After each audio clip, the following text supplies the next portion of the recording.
This is the Ramana Maharshi Self-Knowledge Satsang, a time for self-reflection and self-inquiry.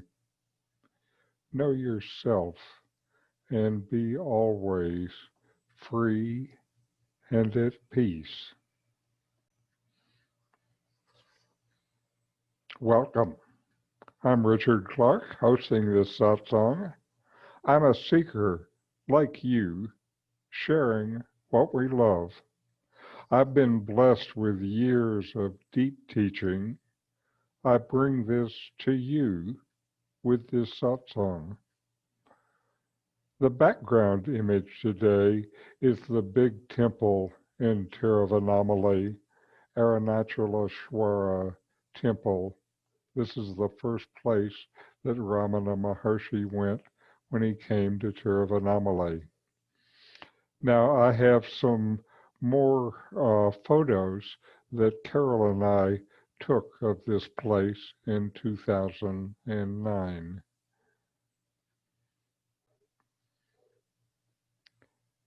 The first photo here is the entrance to the temple with a rickshaw outside. We would have ridden in a rickshaw like that to get to the temple. The tower of the temple, the Gopuram, that is the initial gate, just towers up above us as we enter. This is the entrance. And when we get in, there are many people in the temple this day. This is an auspicious day for wedding, so we see many wedding parties in the temple that day. To the right is the 1,000-pillared hall, the Mandapam. And then the temple tank with Arunachala in the background. This is a beautiful spot. And now we're in the Mandapam. This is where Ramana would sit and meditate for days on end in the beginning of the time in Arunachala. He was just 16 at the time, just a boy, and he wasn't speaking.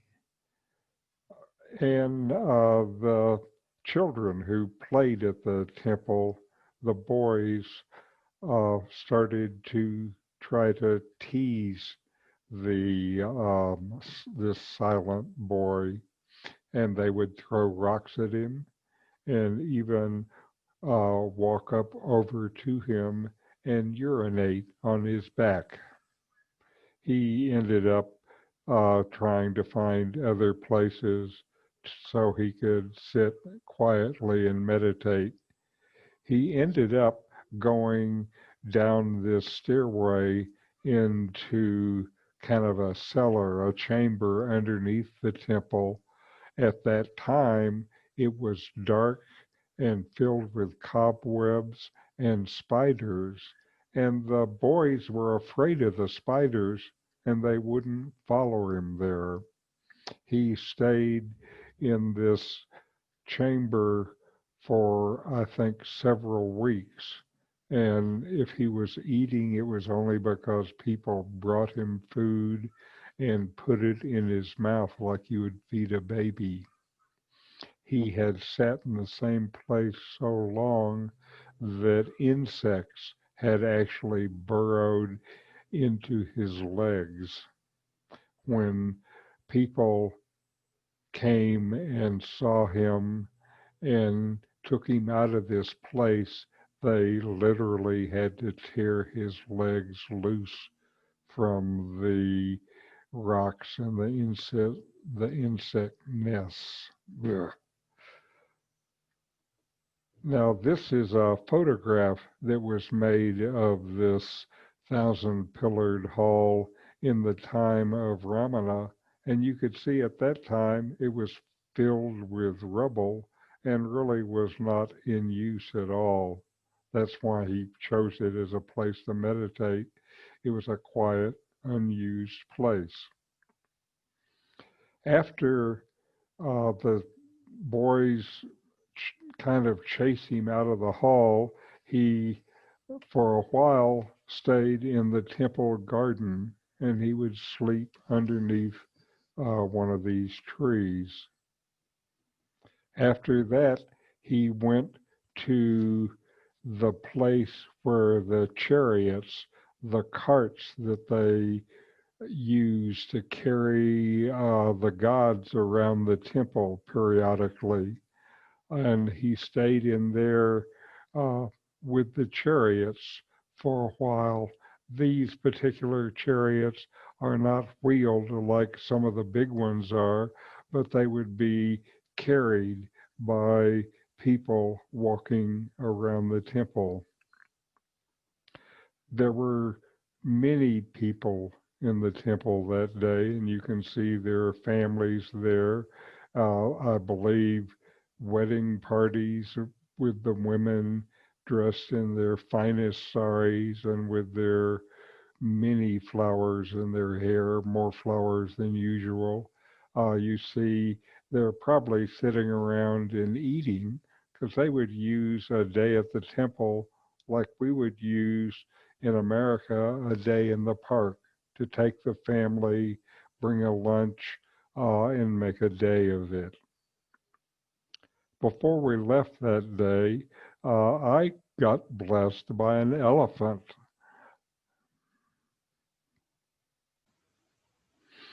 On to this week's reading from Ramana Maharshi's book, Who Am I? We are at paragraph 27. These are Ramana's words. Not to desire anything extraneous to oneself constitutes vairaga, dispassion, or nirasa, desirelessness. Not to give up one's hold on the self constitutes jnana, knowledge. But really, vairaga and jnana are one and the same, just as the pearl diver tying stones to his waist dives down into the depths and gets the pearl from the seabed. So every aspirant pledged to vairaga can dive deep into himself and realize the precious Atman. If the earnest seeker would only cultivate the constant and deep contemplative remembrance, smrti, of the true nature of the self till he has realized it, that alone would suffice. Distracting thoughts are the enemy in the fortress. As long as they are in possession of it, they will certainly sally forth. But if, as and when they come out, you put them to the sword, the fortress will finally be captured. Dispassion is the result of discrimination. Discrimination is really the first step in inquiry. To discriminate the real from the unreal, that is, what is always there, and to discriminate it from everything that comes and goes. Dispassion in Sanskrit is vairaga. Vairaga roughly translates as dispassion, detachment, or renunciation in particular, renunciation from the pains and pleasure in the material world, the world of illusion, of Maya. First, the seeker sees that what is real, called by many names, Atman, Brahman, being, consciousness, bliss, the Absolute, God, Buddha mind, the Self, and so forth, this is within. Once the conviction that this is so gets strong enough, then the seeker starts looking within rather than among the objective, that is, everything that is known by the seeker, whether gross like the body and world, or subtle like thought and emotion. This is called an inward-turned mind. Discrimination leads to dispassion.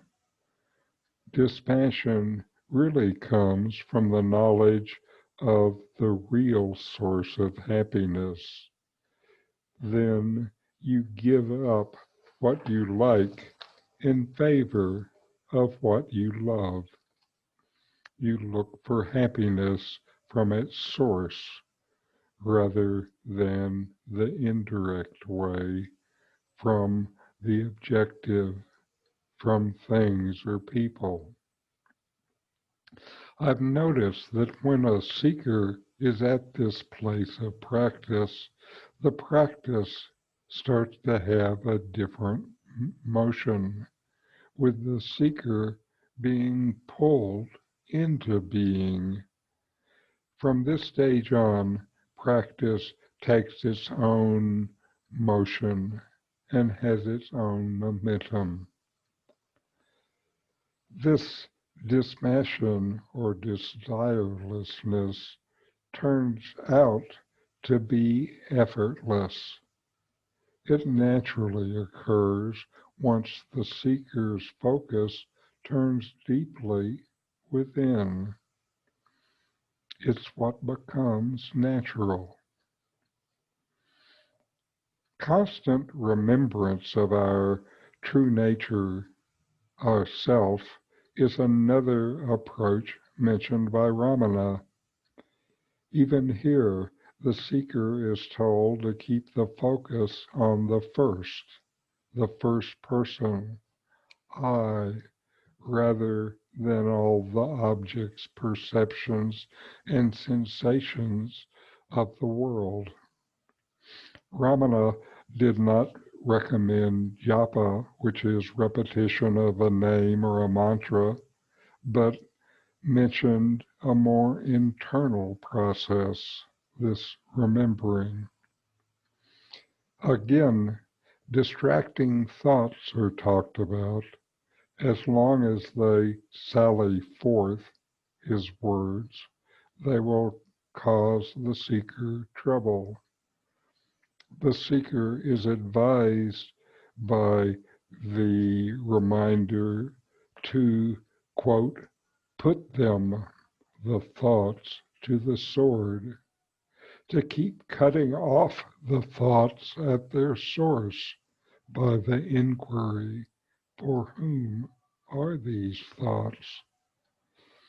This constant inquiry finally will return you to yourself, the direct experience and manifestation as your deepest being.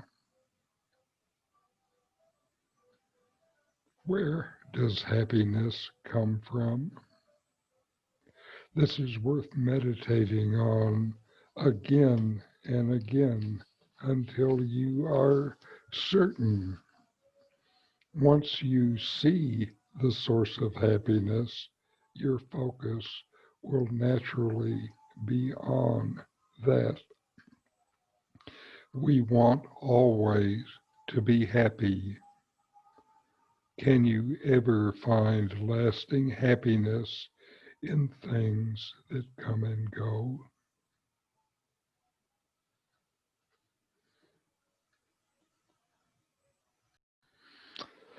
Now to our videos for the week. First is James Schwartz talking about dispassion. The next one's called vairaga. It means dispassion. And dispassion is defined, you're going to like this one. Dispassion is defined as indifference to the fruits of your actions. Uh-oh. Huh? Tell me who's indifferent to getting what they want. Huh? Huh? You know, we're not indifferent to getting what we want, are we? We're very, very, very passionate about it. If it doesn't look like we're going to get what we want, we get upset. We do really care if we get what we want. And whenever anything comes, what do? Do you take it, what? Oh, well, that's cool. The good stuff, you say, oh, that's cool. Great. So what? When the bad stuff comes, you say, is that cool? That's cool. So what? That's dispassion. It doesn't matter. It's okay. No, we're not getting what we want. We're really upset. That's not a dispassionate person. That's a passionate person. That's a person who what? Believes that what? Getting what he or she wants is going to make them happy. But a dispassionate person knows that getting what you want doesn't necessarily make you happy. And if it does make you happy, that person knows that that happiness doesn't last. Huh? Because what? It's just coming from some object that changes, or your mind, your relationship to the thing that you wanted changes because you got what you wanted, so you don't want it anymore. Huh? Right? Or if you do, then what? You got to worry about keeping it, like money. That's,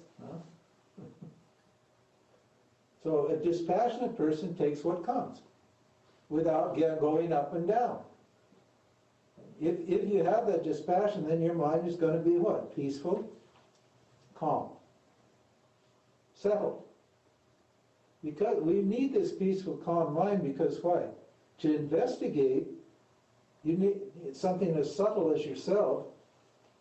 You don't want your mind all agitated. Well, how are you going to learn anything? How are you going to discover anything? How are you going to gain knowledge? How are you going to assimilate knowledge if your mind is constantly agitated? It's not going to work.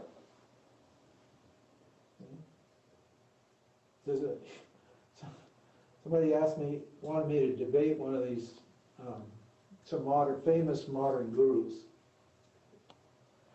And I said, well, if the person wants to debate, it's fine with me, but I don't know what they're saying. And he said, well, I'll get you one of his books. So he bought the book and gave it to me. And I started reading it, and it all sounded very reasonable. I mean, I didn't get very far, actually. But the first page, all pretty good, pretty reasonable, all makes a lot of good sense. And then right at the end of the first page, he says, but you don't need to be fit for enlightenment. You don't need to be qualified for that. And so he said, just absolutely the opposite of what they're saying here. You need to be fit, you need to be qualified.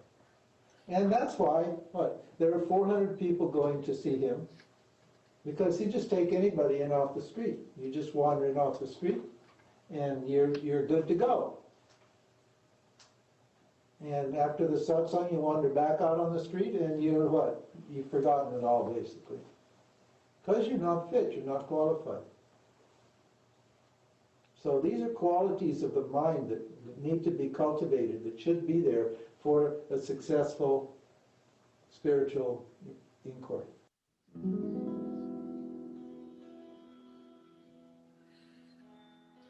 And next is Muji, and he's saying, I don't mind.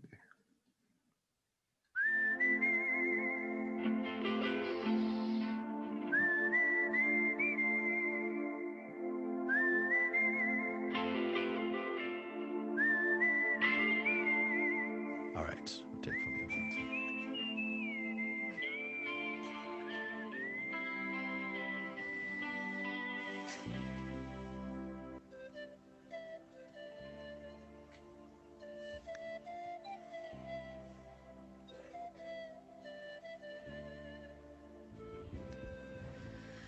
Hello, Muji. Hey. First of all, I just want to share a lot of gratitude to be such a clear, direct, and simple pointer to what is there. Yes. For many years, I struggled to understand all these things, and nothing was reaching me. And I thought, oh, I'm dumb, I'm not interested, I'm whatever. But just, I perceive it as an arrow, really going like, wah, straight to whatever is. Yes, because it is so simple, so clear. It's that we're missing the obvious. Everybody's talking about, I said, but what is that about? You say you want to be happy, you want to be free. I show you, you're already free. Look like this, check it out. Huh? And then you look, haha, I'm free. Huh? I'm free. Then tomorrow, oh, I'm so bound, and what I'm to do? I say, oh my God, but look, show me your chains. There's no chains. Thank you. Dance, dance, dance. Tomorrow, but what about? So I say, you must love it. Yeah. Some see it quickly. Some people, they say, look, I've so much suffering, so much misunderstanding, so much I felt I had to do or to put right before I could really just settle into my being. Now I'm seeing that all of this is nonsense. So much nonsense. And much of it, my parents even helped me to develop this nonsense. They love me, but they also helped. Grandmother helped, teachers helped, priests helped, everybody helped me to be full of nonsense. Consciousness is doing it. Behave like this. First, be full of complete nonsense. Really believe it. And then look at it and see, it's all nonsense.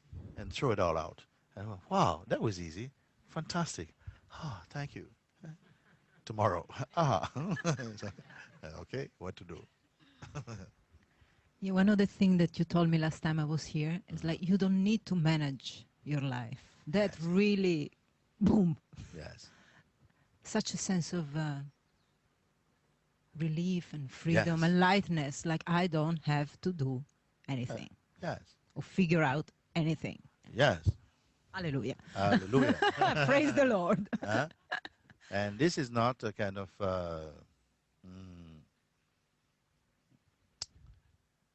the message of the dropouts. Not telling you life is terrible. No, no, no. I said you don't have to manage your life. You keep quiet. Just be now. Being now, moving now. And you will see that something takes care as you go. It seems like you're coming to a fork in the road. Which way to go? Keep quiet. I have a few more findings. I'll try to be really short, but it's important for me to take it out. About fear, because I lived most of my life oppressed and constipated with fear and self-consciousness and this sense of what's wrong with me and all these stories. And suddenly, since 2 days ago, the last walk I did with you, it came so clear that if there is no wanting, no desire, no wanting something from others, there is no fear. There is no fear. Right now I'm sitting here, I'm not scared anymore of... Actually, can I turn around and look at them? Yes, do. Look how beautiful. Yes. It feels really... opening. I'm not scared of all these eyes looking or what their mind are saying. No, I don't mind. Simple like that. It's not I don't care, but really I don't mind. I don't mind. And I also seen another thing, actually has been seen. There is nothing wrong with me in the sense that this me is anyway only just an illusion. So there can be nothing wrong with me because me doesn't exist.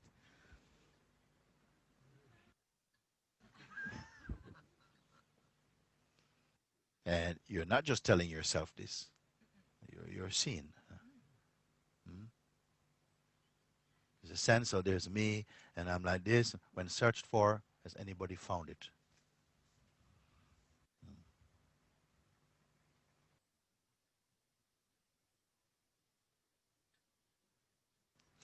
One more thing, I'm a bit Yeah. overexcited about this freedom. Yes. That this I don't mind that I told you a couple of days ago about practicing with I don't mind with negative thoughts or negative emotions and everything. Now somehow is happening also with a very beautiful and blissful and happy state, and it's just happening.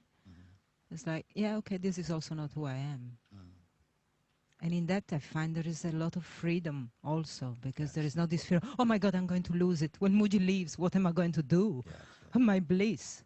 Even that is like... Yes. Beautiful. Beautiful.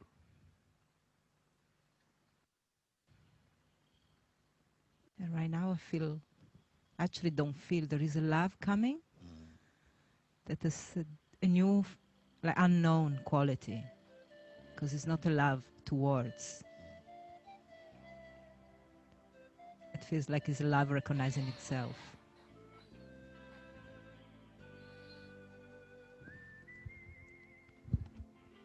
Very great. Pranams to that.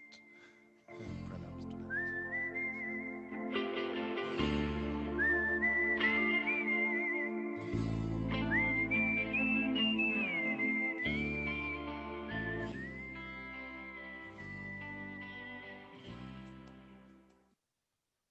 And next is Nomi talking about detachment and knowledge.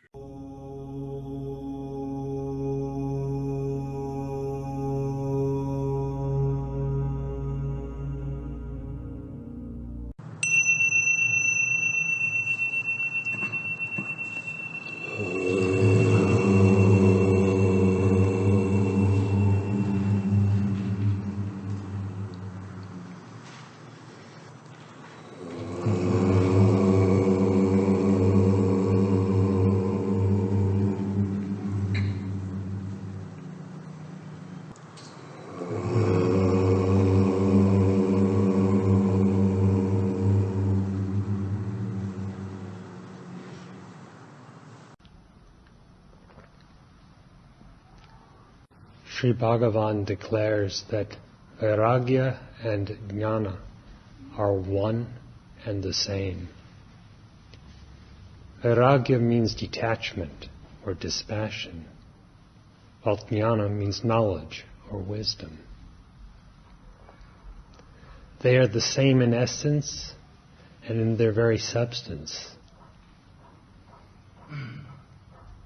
And they are the same in the principles, if I can call them such, by which one realizes their significance. Detachment is bliss. To the degree that one is detached, one revels in bliss. The movement of the mind,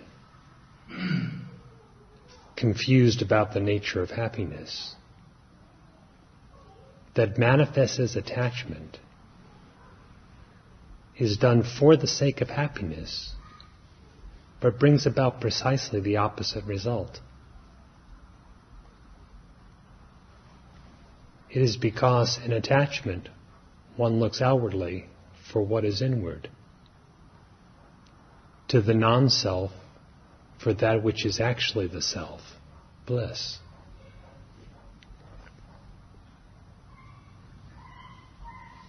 It is the outward motion that seems to cast a curtain over, a veil over, the innate bliss.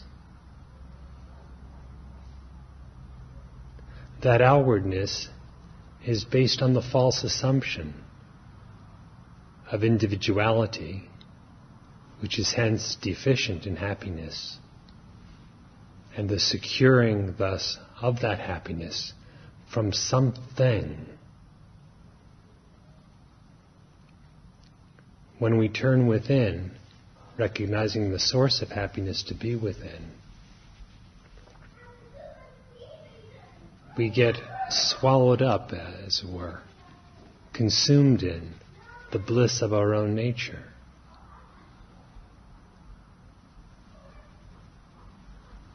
Then there is nothing more to be desired. In fact, Sri Bhagavan says both the desires and the aversions are done away with. One remains in waveless bliss.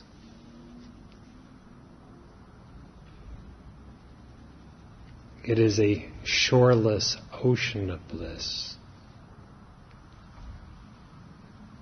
a vast expanse of bliss that is identical with one's very being.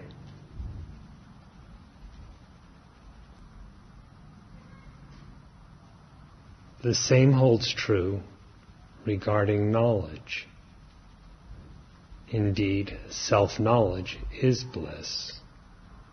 Knowledge is detachment, detachment from the unreal, from the non-self. And knowledge is bliss. Knowledge is consciousness.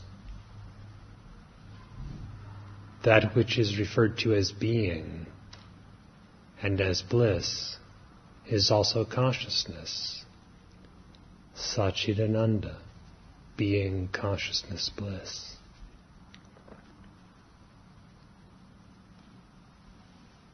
If one bases his knowledge, so-called, on the unexamined false assumption of individuality, what does he really know?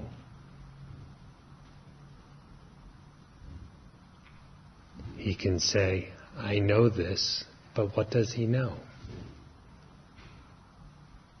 He can say, I don't know this. What is it that he does not know?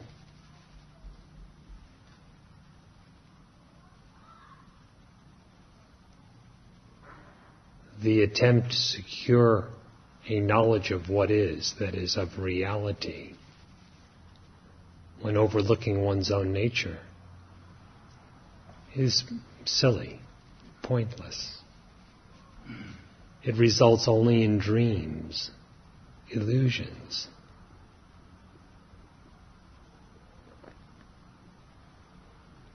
For the steady, blissful knowledge of reality, you have to know yourself. Yet yourself is not an object to be conceived or be perceived.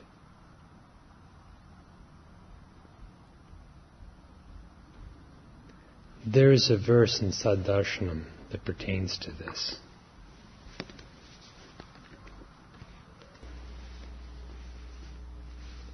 The verse reads like this, translated from the Sanskrit. I know not me, or I know me. Thus expressions of man are to be laughed at.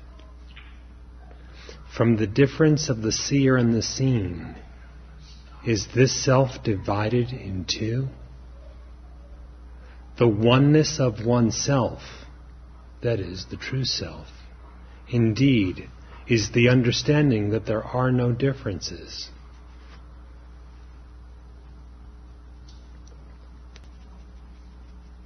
Your existence is one, utterly indivisible.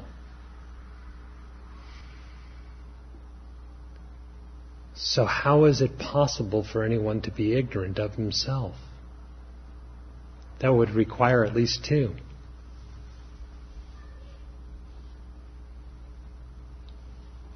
Or how would it be possible for someone to think of himself? That again would require two. Ignorance and knowledge so-called do not pertain to the self. Thought and forgetfulness do not pertain to the self. Inquiring into your own self without giving rise to the ideas, I know me, I don't know me, but inquiring into the very nature of your essential existence. You yourself in your own being shine as the knowledge called self-knowledge. Just as in detachment, in complete detachment, you yourself shine as the bliss that is entirely free. So with complete inquiry to know who you are, you shine as the supreme knowledge, which is blissful and free.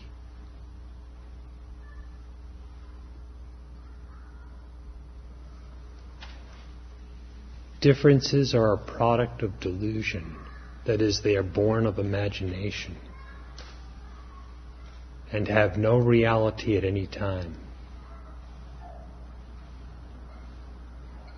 The unborn truth, the differenceless, uncreated reality, is as it is forever.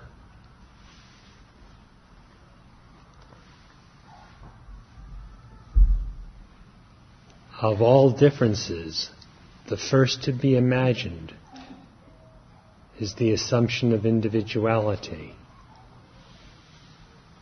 I.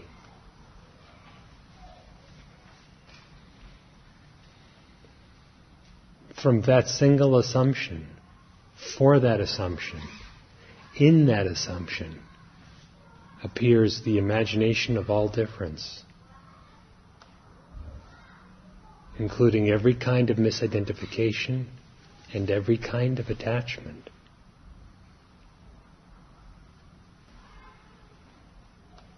Who am I? What is the very nature of I? Your own self.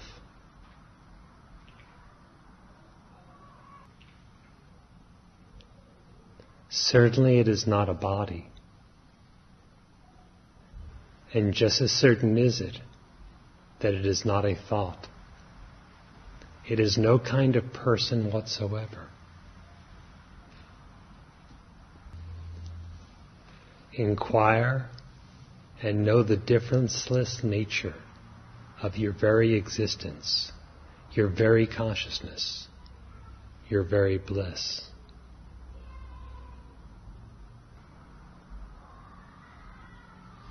Knowledge, formless, not a possession to be gained or lost, such as I know it, I do not know it, but rather the ever-revealed, the self-luminous, is abidance as the self.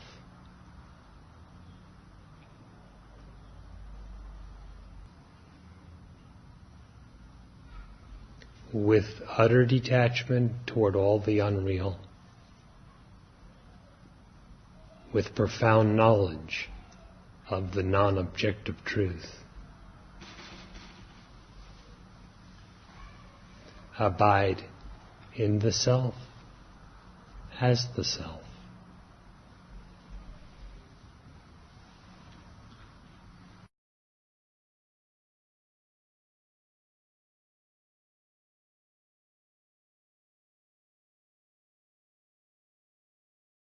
Meditate for a few minutes.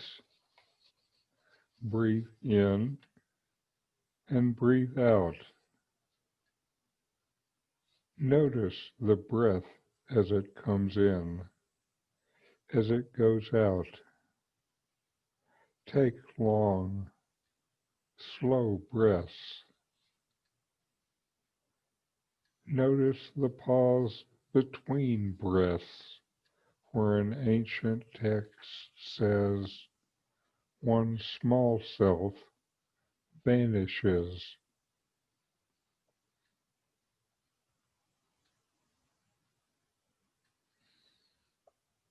Now inquire, investigate within yourself. Where does happiness come from? When you get something you wanted and feel happy, where is that experienced? What is the feeling? What else brings this feeling?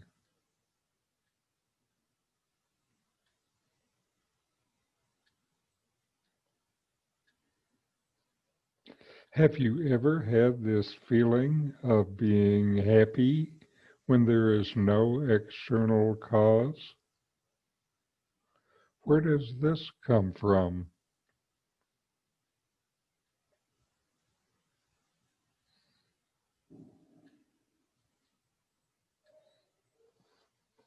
Is happiness from within, from objects or people?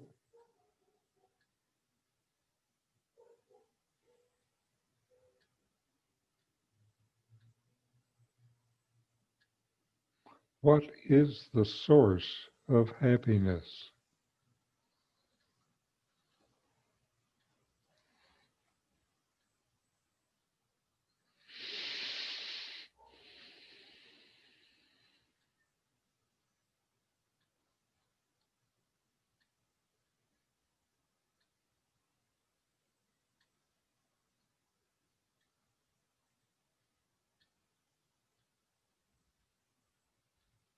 Who am I?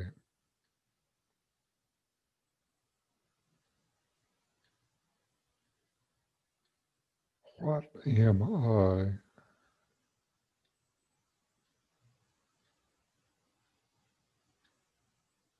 What is this nature of my awareness, of my existence?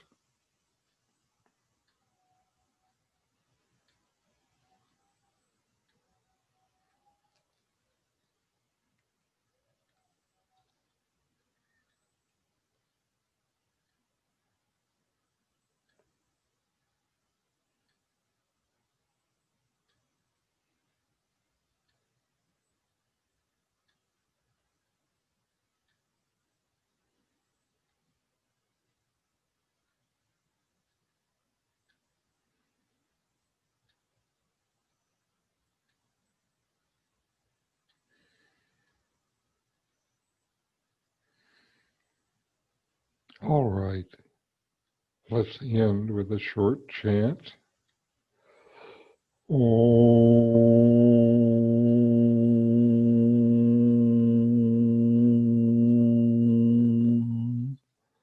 Shanti, Shanti,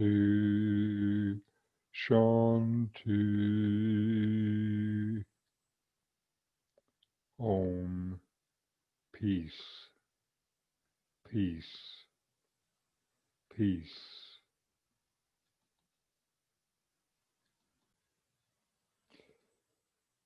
Now, if this satsang was of interest to you, I have more, a free book site, a YouTube site, and my blog.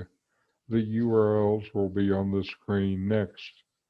And these satsangs will continue in the coming weeks with this series based on the Ramana Maharshi book, Who Am I? Thank you for letting me share this teaching with you.